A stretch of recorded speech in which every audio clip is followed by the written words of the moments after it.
O jailbreak de um iPhone já foi um rito de passagem para os entusiastas de tecnologia. Em sua essência, fazer o jailbreak é o processo de remover as restrições de software impostas pela Apple no iOS, o sistema operacional do iPhone. Isso permitia aos usuários instalar apps não autorizados, customizar a interface e acessar recursos indisponíveis na App Store oficial. Contudo, o que antes era uma subcultura vibrante na comunidade tech tem observado um declínio significativo. Então vamos descobrir o porquê. Quando a Apple lançou o iPhone pela primeira vez em 2007, foi um dispositivo revolucionário, mas veio com sua parcela de limitações. Sem a App Store, os usuários eram limitados aos aplicativos pré-instalados. Desenvolvedores ambiciosos viram uma chance de ampliar os limites do iPhone. Poucos dias após o lançamento do iPhone original, o primeiro jailbreak foi introduzido, permitindo rodar apps de terceiros. Essa primeira onda de jailbreak foi motivada por um desejo de personalização e funcionalidade expandida. Uma das primeiras e mais notáveis ferramentas de jailbreak foi a Paginag, da equipe de desenvolvimento do iPhone, que permitia aos usuários criar pacotes de firmware personalizados para seus dispositivos. Essa ferramenta preparou o terreno para métodos de jailbreak mais sofisticados nos anos seguintes. Outro marco significativo foi o lançamento do Jailbreak Me pelo desenvolvedor COMX em 2010. Jailbreak.me foi uma ferramenta online que permitia fazer jailbreak em iPhones simplesmente visitando um site e deslizando para desbloquear. Essa facilidade de uso popularizou o jailbreak e reduziu bastante a barreira de entrada. Entre 2010 e 2013, o jailbreak atingiu seu auge. Ferramentas como Jailbreak.me e Green Poison facilitaram o processo para o usuário médio. A comunidade de jailbreak estava prosperando, com fóruns fervilhando de discussões, guias e as últimas modificações. A Cydia App Store, criada por Jay Freeman, tornou-se o centro preferido para apps e modificações jailbroken. Durante esse tempo, o jailbreak não era apenas uma maneira de contornar restrições, era uma saída criativa para desenvolvedores e um meio para os usuários personalizarem seus iPhones de acordo com suas necessidades exatas. A Cydia oferecia diversos apps, ajustes e temas que permitiam aos usuários personalizar seus iPhones de formas não possíveis com o iOS padrão. Por exemplo, o USB Settings permitia acesso rápido às configurações do sistema, enquanto o Winterboard possibilitava aos usuários aplicar temas personalizados. Esses ajustes nos apps eram comumente criados por desenvolvedores independentes entusiasmados em ampliar as capacidades do iPhone. A comunidade de jailbreak também viu o surgimento de fóruns e sites dedicados como ModMyEye, blog da equipe de desenvolvimento do iPhone e HedMondPie. Essas plataformas eram centros onde os usuários compartilhavam experiências, pediam ajuda e descobriam novos ajustes e aplicativos. O senso de comunidade e colaboração foi crucial para a popularidade do jailbreaking nessa época. Um dos principais atrativos do jailbreaking era a personalização da aparência e funcionalidades do iPhone. Os usuários podiam personalizar a tela inicial, adicionar widgets e modificar as fontes do sistema. Temas e skins ofereciam uma personalização que faltava muito nos iPhones naquele tempo. O Winterboard permitia aos usuários personalizar ícones, papéis de parede e sons do sistema. Outro ajuste popular, Spring to Mize, permitia aos usuários personalizar quase todos os aspectos da tela inicial, incluindo o número de ícones por linha, o tamanho dos ícones e os efeitos de animação. O desbloqueio permitiu acesso a apps e recursos indisponíveis na App Store. Isso incluía tudo, desde gerenciadores de arquivos e clientes torrent até emuladores para jogar videogames clássicos. Para muitos usuários, o atrativo era acessar ferramentas que a Apple havia restringido sem ter que mudar para o Android. Outro exemplo era o iFile, um poderoso gerenciador que permitia aos usuários navegar e gerenciar os arquivos do seu iPhone. Outro app famoso era o MXTube, que permitia baixar vídeos do YouTube para ver offline, funcionalidade ausente no app oficial do YouTube. Inicialmente, muitos iPhones eram bloqueados para certas operadoras, e o desbloqueio permitia o uso desses aparelhos com qualquer operadora. Isso era especialmente atraente para viajantes internacionais que precisavam trocar de cartões Subscriber Identity Model facilmente. Por exemplo, a ferramenta Ultra Snow, desenvolvida pela equipe do iPhone, permitia desbloquear iPhones para uso com qualquer operadora global System for Mobile Communications, Isso proporcionou economia significativa para usuários que queriam evitar tarifas de roaming altas ao viajar para o exterior. Os dispositivos poderiam se beneficiar de otimizações que melhoravam a funcionalidade. Recursos como multitarefa, inicialmente indisponíveis nos iPhones, podiam ser adicionados via jailbreak, tornando o aparelho mais poderoso e versátil. Um dos ajustes mais populares era o Activator, que permitia aos usuários personalizar ações para gestos e botões. Por exemplo, os usuários poderiam configurar um duplo toque no botão Home para iniciar um app ou realizar uma ação do sistema. Outro exemplo é o Intel Screen, que adicionava um painel personalizável à tela de bloqueio, exibindo notificações, clima, eventos e mais. Um dos fatores mais significativos no declínio do jailbreaking tem sido o foco incessante da Apple na segurança. Com o tempo, a Apple atualizou o iOS com novos recursos de segurança e correções para fechar vulnerabilidades exploradas pelos jailbreakers. Cada nova versão do iOS traz protocolos de segurança aprimorados, dificultando que desenvolvedores de jailbreak encontrem e explorem brechas. A Apple também introduziu medidas de segurança em hardware, como o Secure Enclave, dificultando ainda mais o processo de jailbreak. Esses avanços tornaram cada vez mais difícil e menos atraente para os desenvolvedores e usuários perseguirem o jailbreak. O lançamento do iOS 9 em 2015 introduziu o Rootless, um recurso de segurança que restringiu o acesso a certos arquivos do sistema mesmo para usuários com privilégios de root. Isso dificultou muito para os desenvolvedores de jailbreak modificar o sistema central e criar jailbreaks estáveis. Outro motivo para o declínio é que vários recursos antes exclusivos para dispositivos com jailbreak foram incorporados ao iOS. Com o lançamento do iOS 5 em 2011, a Apple introduziu o Centro de Notificações, que proporcionou um local unificado para gerenciar notificações, um recurso anteriormente disponível apenas através de ajustes de jailbreak, como o Lock Info. Similarmente, o centro de controle no iOS 7 permitiu acesso rápido às configurações do sistema, diminuindo a necessidade de ajustes nas configurações. Com a Apple ouvindo o feedback dos usuários e adicionando recursos populares em atualizações, a necessidade de jailbreaking diminui. Além disso, a App Store se fortaleceu, com mais aplicativos e regulamentos menos rígidos.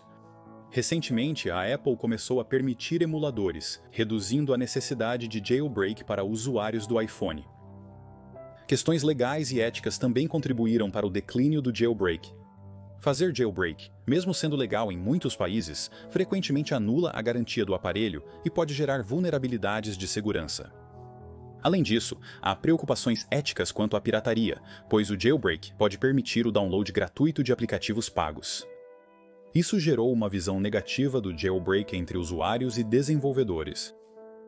Nos Estados Unidos da América, o jailbreak recebeu uma isenção sob a Lei dos Direitos Autorais do Milênio Digital, permitindo que usuários façam o jailbreak de seus dispositivos legalmente para instalar softwares não aprovados pela Apple. Contudo, o cenário legal permanece complexo e varia conforme o país, acrescentando um fator de risco aos usuários. Além disso, malwares foram distribuídos por dispositivos com jailbreak em certos casos. Em 2015, um malware chamado K-Rater afetou mais de 225 mil iPhones com jailbreak, roubando credenciais da Apple Identificação e outras informações sensíveis. Incidentes como esses levantaram preocupações sobre as implicações de segurança do jailbreak e desencorajam os usuários a participar. Enquanto a própria comunidade de jailbreak, uma vez um grupo vibrante e ativo, também viu um declínio. Vários desenvolvedores proeminentes e fundamentais na comunidade migraram para outros projetos ou foram contratados por empresas, incluindo a própria Apple. Como resultado, menos ferramentas de jailbreak estão sendo criadas e a comunidade encolheu.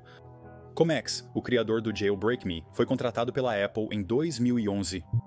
Além disso, desenvolvedores proeminentes como GeoHot e membros do Chronic Dev Team mudaram seu foco para outras áreas, levando a menos lançamentos de novos jailbreaks.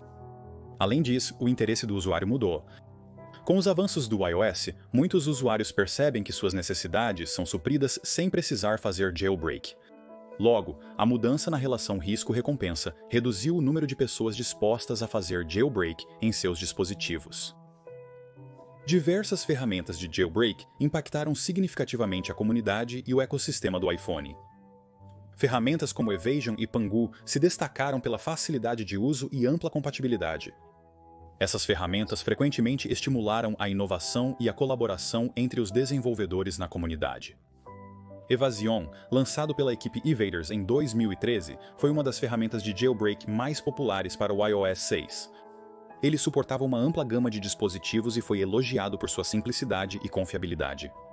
A ferramenta foi baixada mais de 7 milhões de vezes nos primeiros 4 dias após seu lançamento, evidenciando o grande interesse em jailbreaking na época. Pangu, criado por uma equipe chinesa, foi outra ferramenta de jailbreak popular em 2014. Ele forneceu uma solução de jailbreak para iOS 7.1 e posteriormente para iOS 8, e foi notável por ser um dos primeiros jailbreaks lançados por uma equipe não ocidental. O sucesso do Pangu demonstrou o apelo global do jailbreak e a natureza colaborativa da comunidade. Jay Freeman, conhecido como Saurik, é uma das figuras mais influentes na comunidade de jailbreak. Ele criou a Cydia, loja de apps alternativa, que se tornou fundamental para a experiência de jailbreak. Suas contribuições, junto de outros desenvolvedores, moldaram os primórdios do jailbreak no iPhone. O Cydia forneceu uma plataforma para desenvolvedores distribuírem seus aplicativos e ajustes, tornando-se rapidamente essencial no ecossistema de jailbreak. O compromisso de Freeman em manter e melhorar o Cydia ao longo dos anos foi fundamental para o seu sucesso e longevidade. Outras figuras notáveis na comunidade incluem Jailhot, que desenvolveu o primeiro jailbreak público do iPhone em 2007, e Comex, que criou o Jailbreak.me. Esses desenvolvedores, entre outros, foram cruciais no avanço das capacidades de jailbreaking e em torná-lo mais acessível a um público maior. Houve vários eventos-chave e pontos de virada na história do jailbreaking. Um desses eventos foi o lançamento do Jailbreak.me, uma ferramenta baseada na web que tornou o jailbreaking tão simples quanto visitar um site. Isso reduziu muito a barreira de entrada, popularizando o jailbreaking. Outro marco foi o lançamento do iOS 9, que trouxe recursos de segurança que dificultaram muito o jailbreaking. Isso marcou o início de um declínio na frequência e disponibilidade de novos jailbreaks. A introdução do programa de recompensas por bugs da Apple em 2016 foi outro evento significativo. O programa oferecia recompensas financeiras a pesquisadores de segurança por descobrir e relatar vulnerabilidades no iOS. Isso incentivou muitos desenvolvedores talentosos a trabalhar diretamente com a Apple, em vez de lançar jailbreaks, contribuindo para o declínio de novas ferramentas de jailbreak. Hoje, os lançamentos de jailbreak são poucos e distantes entre si. Quando aparecem, frequentemente vêm com ressalvas importantes, como compatibilidade restrita de dispositivos ou a necessidade de manter uma versão anterior do iOS. O processo se tornou mais complexo, exigindo um nível mais alto de conhecimento técnico. O Jailbreak Check-Rein, lançado em 2019, baseia-se na exploração de hardware checkmate, que afeta iPhones mais antigos até o iPhone X. Apesar de fornecer uma solução confiável para esses dispositivos, não é compatível com modelos mais novos como o iPhone 11 ou 12, limitando seu apelo a um subconjunto menor de usuários. Então, os atuais usuários de jailbreak tendem a ser mais experientes em tecnologia e dispostos a assumir os riscos associados ao processo. Esses usuários geralmente buscam personalizações específicas ou recursos ainda indisponíveis no iOS. Como alterar a fonte do sistema com o ajuste ByteFont ou adicionar opções adicionais de autenticação biométrica com o BioProtect. Outros podem buscar funcionalidades específicas como o ajuste YouTube, mais para baixar vídeos do YouTube, ou habilitar o tethering em operadoras que não o suportam oficialmente. Contudo, o número total de usuários caiu em relação aos anos de pico. Embora o jailbreaking ainda exista, ele apresenta vários desafios e riscos. A segurança continua sendo uma preocupação primária, pois os dispositivos com jailbreak são mais suscetíveis a malwares e outras ameaças. Além disso, questões legais e de garantia podem ser um empecilho para muitos usuários. A diminuição da comunidade significa que o suporte e os recursos não estão tão prontamente disponíveis como antes. Isso pode tornar o jailbreak mais assustador para os iniciantes. E enquanto ainda existem fóruns ativos e sites como o AirJailbreak do Reddit, o nível de atividade não é tão abrangente. Isso pode dificultar para os usuários encontrar informações confiáveis e ajuda quando enfrentam problemas. Portanto, a história do jailbreak do iPhone é uma de criatividade e do poder de uma comunidade de base motivada. O jailbreaking surgiu como uma forma dos usuários superarem as restrições impostas pela Apple em seus dispositivos, muitas vezes consideradas arbitrárias. Esse esforço se tornou menos necessário com o tempo, já que o iOS passou a incluir muitos dos recursos desejados pelos usuários. E embora possa não ser tão relevante, sua influência é inegável. É claro que o jailbreak desempenhou um papel significativo no desenvolvimento do iOS, e muitos recursos que hoje damos como certos foram introduzidos pela primeira vez pela comunidade de jailbreak. Ao olharmos para o futuro, é provável que o jailbreak continue a existir de alguma forma, mas seu auge certamente já passou. É Greg do Apple Explained, obrigado por assistir e te vejo no próximo vídeo.